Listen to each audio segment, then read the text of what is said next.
रोज ऐकवत होती माहेरच्या श्रीमंतीचं, आणि आलीच माहेराहून ती मात्र हात हलवीत. नारळ सुद्धा नाही ना दिला माहेरच्यानी. ते रगड देत होते.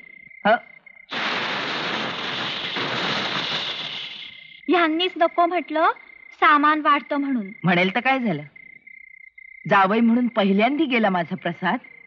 काय ठेवलं त्याच्या हातात? ते नाही असा परक्यासारखा विचार करीत. नाहीच करायचा.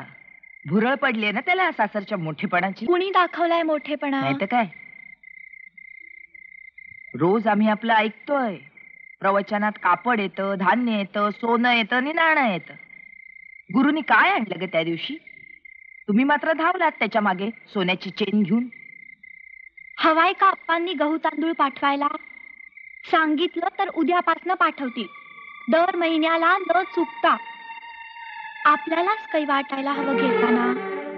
आपली मानहानी नाही होत त्यात. तुम्हाला काय पैसा वाचतो तेवढंच दिसतं. नयन, प्रसाद, प्रसाद. अगं बाई, जावई बापू आले वाटतं.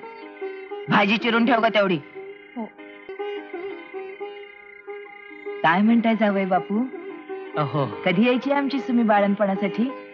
अहो सगळा घोटाळाच झाला. अगं बाई, म्हणजे? घाबरू नका. हं. परवा यायची होती ना सुमी, हो. पण आजच जावं लागलं तिला हॉस्पिटलमध्ये. काय म्हणताय काय?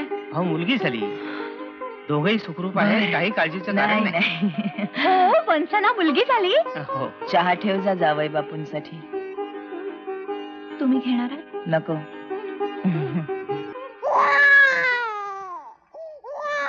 मी की नाही आई, हं? हॉस्पिटल मधनं सरळ घरीच जाणार होते. येणारच नव्हते माहेरपणाला. अगं भलतच काय काहीतरी. अगं भलतच कसं, इथं येऊन तुझ्या कष्टात भरच घालायची ना. चल ग. आधीच तुझं उतार वय, त्यात तुला कुणाच मदत नाही. पण पोटच्या पोरीचं पहिलं बाळणपण मला जड व्हायला लागलं तर लोक तोंडात शेण घालतील. इतरांचं राहू दे, पण खुद्द तुझ्या सासरच्या माणसांनी काय किंमत केली असती आपली? अगं म्हणून तर विचार बदलला आणि आले मी. नाहीतर जन्मभर काढत राहिली असते ती माणसं. पण इथं तरी काय म्हणणारच ना, यशाला आली म्हणून. सुने, कोण म्हणतं तुला असं ते बघते मी.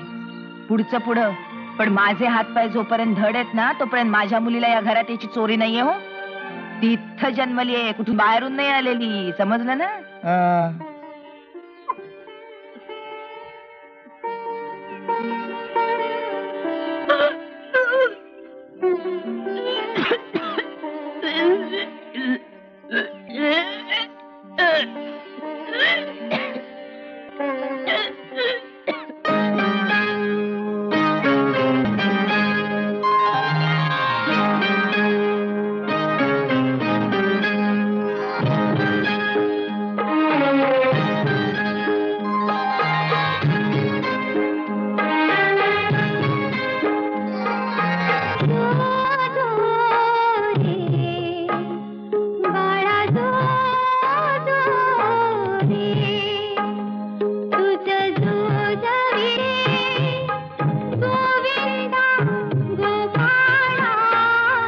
अगं काय चाललेलं असतं ग तुझं?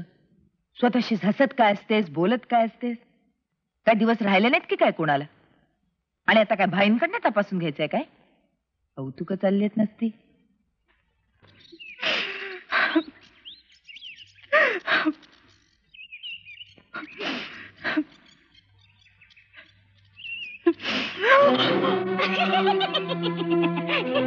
साधीची सून बरीस ना? बरीस? कधी कधी बघ, माझं डोकंच खूप भरून पडतं. पण सासूबाईने बोलून बोलून बोलून माझं डोकं खाल्लं. आणि माझ्या पहिल्यापणात माझं बाळ केलं ग. माझं बाळ केलं. माझं बाळ केलं. केलं माझं बाळ.